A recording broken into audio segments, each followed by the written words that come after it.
17 be the risk. You gon' know it when you hear it. Oh, my desire is to please ya, to be more and more like you daily, each and every.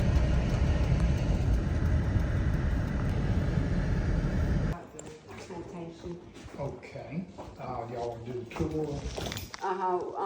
What do that consist of? Well, most everything is on your own, except going inside in the old house because it's filled with antiques dating back to the 1700s. Yeah. So we've got a museum, and this was a rice plantation. That's what they grew here. So there's a lot of exhibits in there about how they grew rice. There's a film in there that goes into detail about that.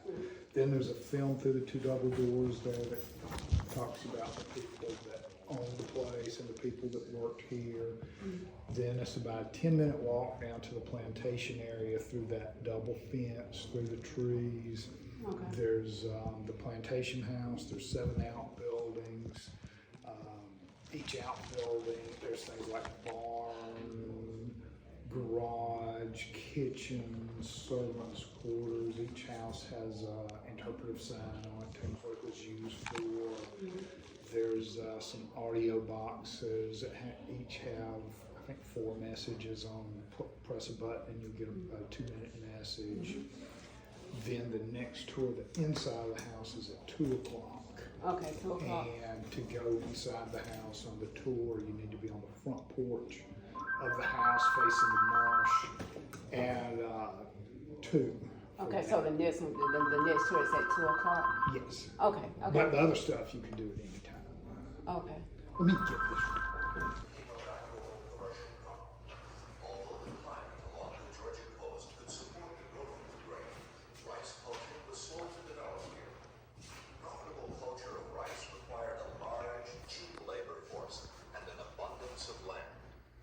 In 1749, slavery was legalized in Georgia, and the following year, land restrictions were withdrawn, paving the way for the growth of a plantation system.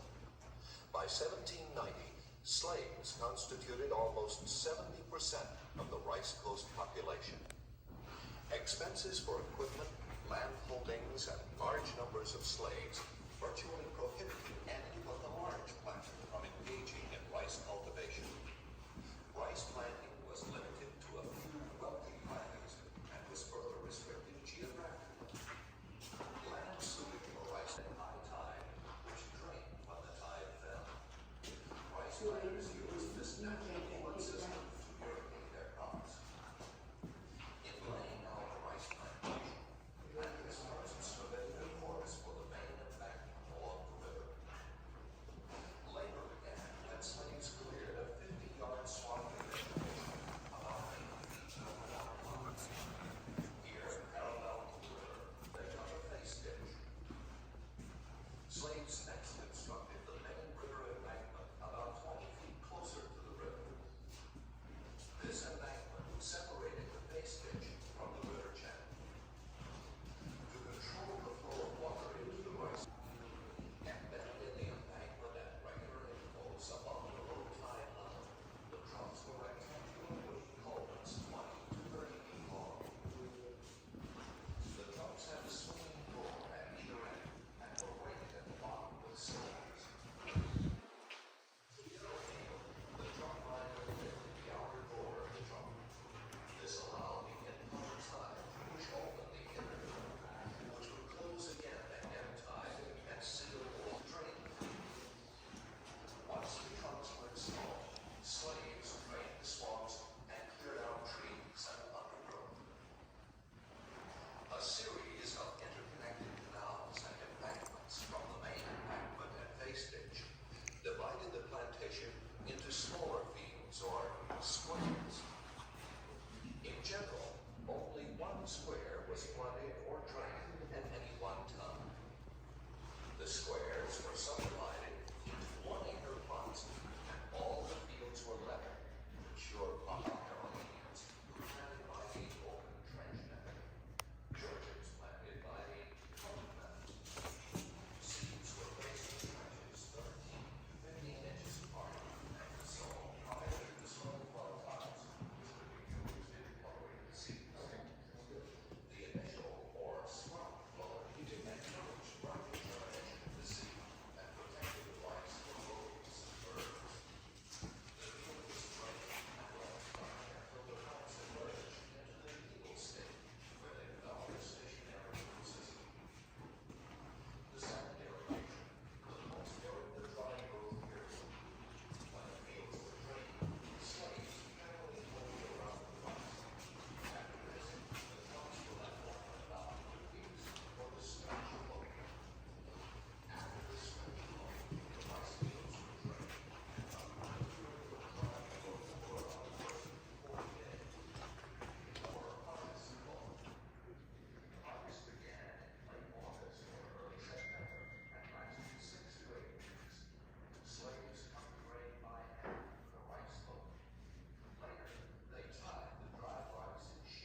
But these doors sound crazy. Somebody in the bathroom.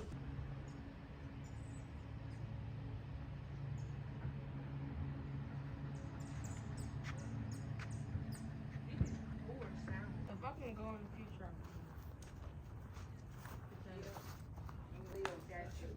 These outhouses.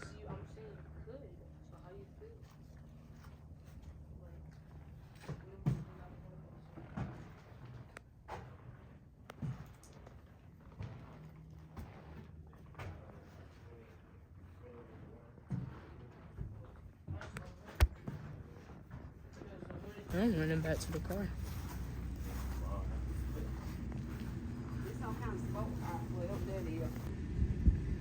So that's how it used to look, but they changed it.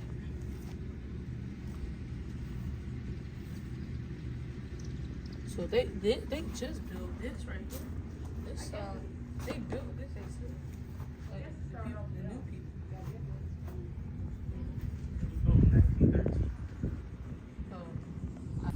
It doesn't run.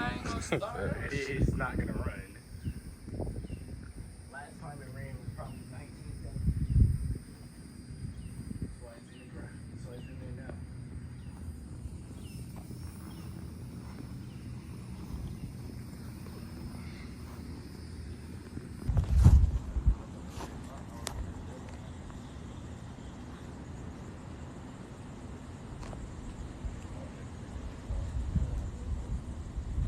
Corn and rice.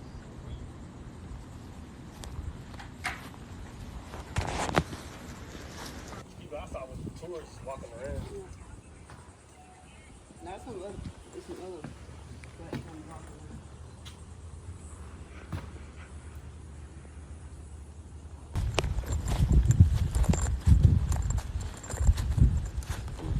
We got a couple more. Yeah. They stopped to take pictures. I don't know if they come right now. Yeah, they're like they take pictures. I don't know if they come. Some people don't come in, but it's really bad that they don't, because it's really convenient. Yeah. Son, and she left a stipulation with the state, no matter how old he was, if he still wanted to work, he'd be guaranteed a job. So he was actually a tour guide till he died in 1982. The same family owned this property from 1806 to 1973. The last generation was a brother and two sisters. He married late in life, no children, and the sisters didn't marry. So the last sister died here in 1973 at 87, and she gave the 1,268 acres out here to the state, and she did leave the house completely furnished. Everything in this house came from their Savannah townhouse. Have y'all toured Savannah? Yeah, well, their house is still there. It's a B&B today. A doctor owns it, and he's got one room named for their mother and one room named for their dad. In the video, you'll hear Rudolph Caper speak, the man that you see in the hallway here. He was a descendant of the people that were enslaved here. They were Mendes from Sierra Leone. They were rice farmers. And they had immunity. The gene, the sickle cell gene, protected them from the malaria. The white people, when they called malaria, died. But the Africans, it was just a hiccup for them because they had that. So you're talking about board going from this window to that window, 26 feet. Okay. It's long leaf, hard to find, and it's termite proof. You can't get a nail in it without drilling a hole.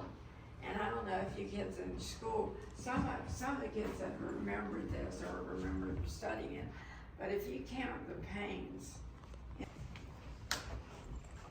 all of this furniture came from that Savannah townhouse, because originally, because of malaria, they could only live here safely during the winter months. Oh, yeah. But after the Panama Canal was put in, they were still third generation in debt on this property. And they lived in Savannah. I'll show you their townhouse. This is the townhouse in Savannah where all this furniture came from. Oh, okay. It was their mother's house she was raised in. Her father was actually, and it was, when Miss Sophia wrote, and I guess they were on a boat going to France. And this man that I guess was captain of the boat, he had his autobiography. He'd written a book about his years at sea and the different ships that he, been captain of. And he signed it. He had signed it and put her name. But I'm friends with Mary, and you know why? Because if they married, everything they owned. Their grandfather in Savannah was an attorney, and they used it in here for China. Do any of the kids, do y'all know what the word ballast means? That's what weighs down ships, because they can't come empty. Did y'all remember reading about that big ship with all the cars that died in the channel out from Savannah that I think I did it something. took forever to move it. I forget how many thousands of cars were in there. Yeah, they dumped in the ocean. And see what happened. You can't come with an empty ship. Right. Because once you get in that turbulence in the ocean, there's no stores in there.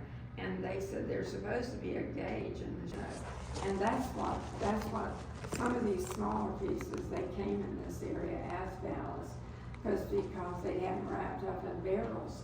But what happened? At first they brought the cobblestones like you see in Savannah or Charleston, where they were any coastal state would have some type of ballast, because those clipper ships with those tall masts with sails, man, they were top heavy, to get in the bad weather. But a lot of times they think, why did I bring something I just threw out?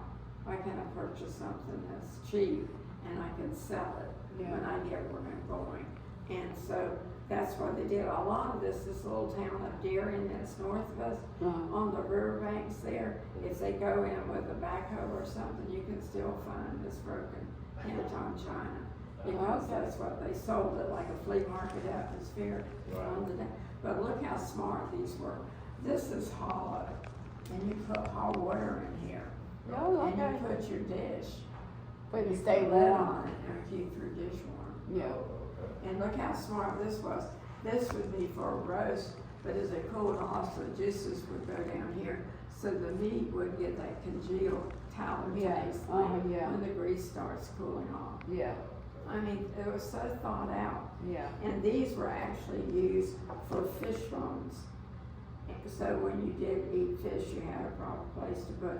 But Rudolph used them for sauces. He was a gourmet cook. And these are called Vaseline glasses because they got the color of Vaseline.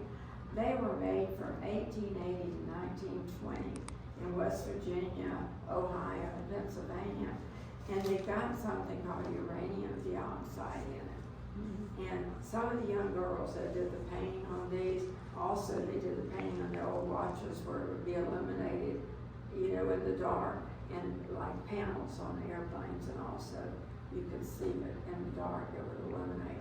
But that was something that it was cancerous, the uranium dioxide. Yeah. And they would put those brushes in their mouth to get the point on the brush to do that. And so they got all kind of horrible cancers. And some of them were young as 14, but they didn't tell them that was dangerous. But that's like, what is it? Asbestos. The asbestos, same thing. People didn't know it at the time or didn't say anything about it. And it's always the people that work with something are the ones that get exposed Well, like to it. cigarettes, when they used to smoke cigarettes. Well, there's probably stuff we're getting, like people come talk about the old marbles that had mercury in them. Yeah. Sometimes the kids talk about, the older ones talk about, I broke it as a kid so I could play with that mercury ball. So things like that. Yeah. But let me show you the black light on it. Look how it looks with black light on it. Okay. Oh. You can tell it's Yeah. got that, Yeah. And that's their grandfather from Philadelphia on the mother's side. Okay. And these two in the video, they talk about them. They're the Brailsfords from London. There was a mercantile fair in London and it brought them to Charleston. And they're the ones that bought this property. A Brailsford daughter married a True, Troop, County in Georgia Yeah. was named after their uncle who was the governor. So Brailsford daughter married a Troop, and the Troop daughter married a Dent.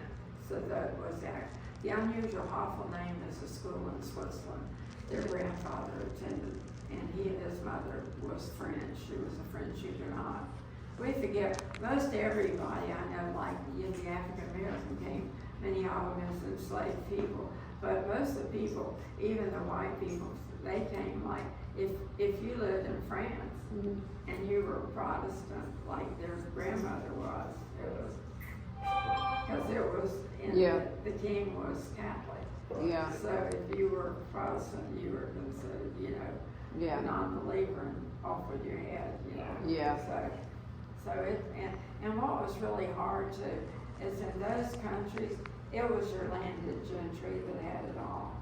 You didn't have any claim to anything. If you were down here, you were like, look at the Irish starved to death because the English wouldn't give them enough land, and there was not enough food to feed everybody. It's usually, I always think of Charles Dickens' books when he talks about it was a way to, in other words, reduce the surplus population. I mean, that's awful. Some people talk about that with COVID.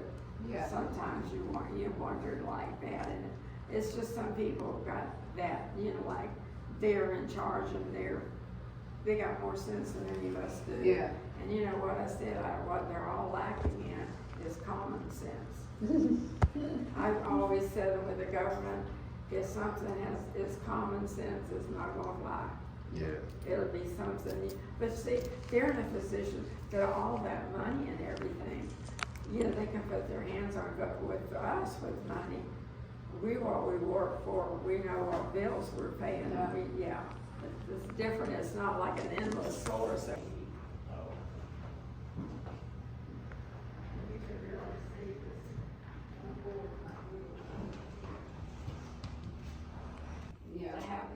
And the ladies would go, because they would talk politics and have the stronger drinks, and the ladies would. Yeah, I thought it gone with the wind. Yeah, same kind of thing, that's true. It would take to do that. I know. I know, it would take years, really. And this is her holding a gun. See how, you can tell she knows what she's doing. If you see me hold a gun, it's like this, Yeah. But just the way she's comfortable with it, you can tell, makes a difference. And this is their brother after he graduated from Yale. He went out to Texas and managed some of those big ranches, and he actually brought that gun bag that she's holding there. Okay. And the little door is the bathroom, Yeah. so she wouldn't have to go out in the middle of the night in bad weather to use the bathroom out there. Yeah. Well, when the men came to put the door in for her, she told them what she wanted. And they said, why do you want such a small door? And they said, she was like, duh. Look at me, Right. She said, I'm a small woman.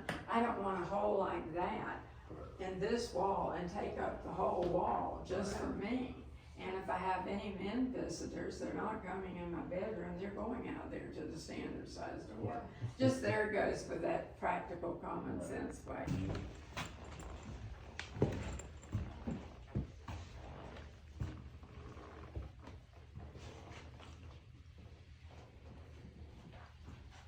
But the windows make it so bright, doesn't it, You just got some paper. Yeah, just do them.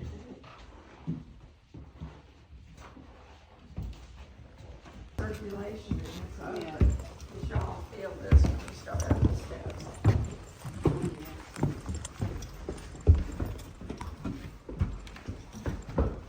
You feel the difference when you come up? That's good. Yeah. Isn't that amazing? But look how open it is. And that was their, the sister's room when they were kids. Yeah. And this was their mom and dad's room. Kids, this is the fee, a live oak on the side. This picture was taken of that tree in 1901. To those days, which we don't think about today. If we have a fire today, we call 911. But see, back in those days, you took care of it. And just think of when you had, just like buckets of water to try to put it out. But if you had you couldn't do it. They were concerned with the smaller kids. So this was for toddlers, and this was for babies. So if you couldn't contain the fire, you just could pick up those little ones and go. Older kids, like your kids, they would be taught how to get out safely when they meet up with everybody. Yeah. So you had to have a plan. Yeah. And look at this, it's pretty neat. These beds, back in the day, this is a feather bed, but most everybody made their own mattresses, whatever they had available, to stuff them. And what they did, you didn't have the box springs to put the mattress on. And most of the time you had wood slats to support it, or you had ropes. Yeah. And when you had ropes, those instruments there would go in right there where you see that screw, and they tighten the ropes up. And that's where the expression sleep tight comes from. Because if the ropes aren't like this, you're sleeping like this. Oh, yeah. So a lot of the old sayings are literal, but not to our world. Yeah. You know, we didn't grow up with that. Yeah. But you see, you know, probably y'all probably experienced that time the rotary phones, like what do you do with this, you know? It's just totally different. This is a good example of the fireplaces. They're called Brunswick fireplaces, but see how narrow they are and they're slanted? That's to thrust the heat into the room Yeah. instead of going up the chimney. Yeah. And that was later turned into an office. Y'all can walk through there too if you'd like. I mean, just things were so thought out.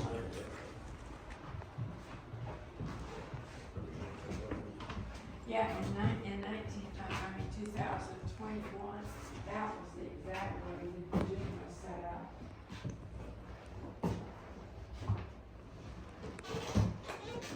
Now this also tells you really about the time frame.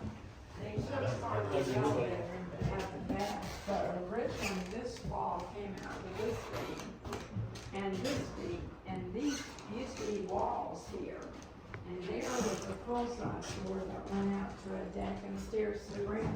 In that picture right there, their dad in 1901 by the door, you can see the stairs coming down from this room right there. See the stairs? You get right here to the picture. See how you, this picture right here, right there. So you can see them. Yeah.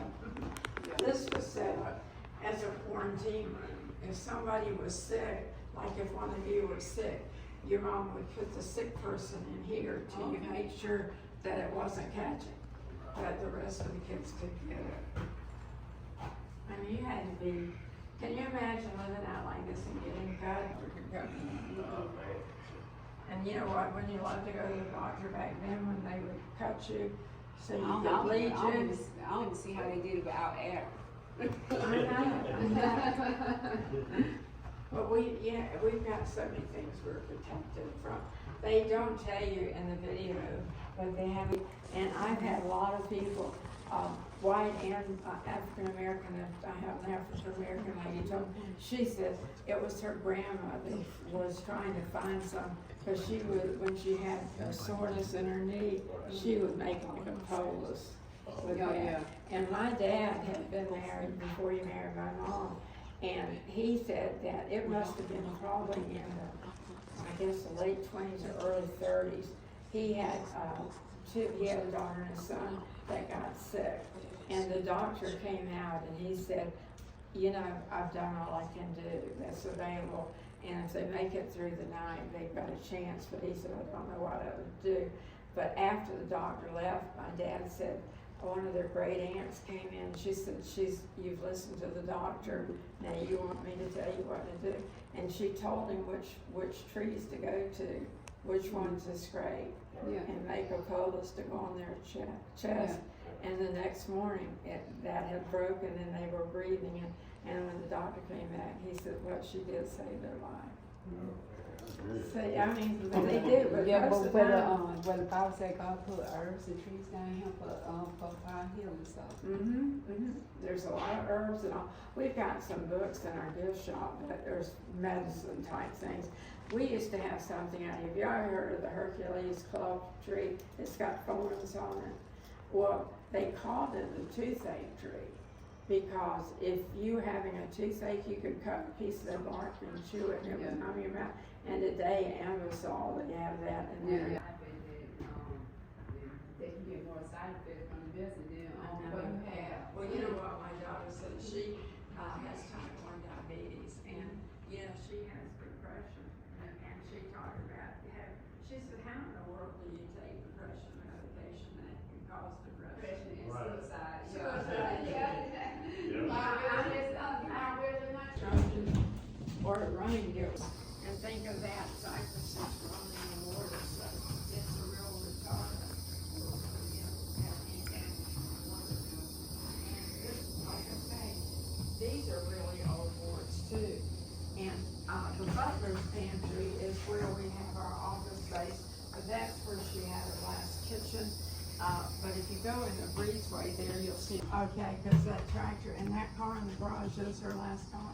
Well, okay, that's a nice car. When they drive it around here, our car club does some body work on it, but when they drive it around here, it sounds like somebody's dropped off a NASCAR car. Oh, Yeah, you know, our cars are quiet. Right. And Hot, get mold and all that stuff.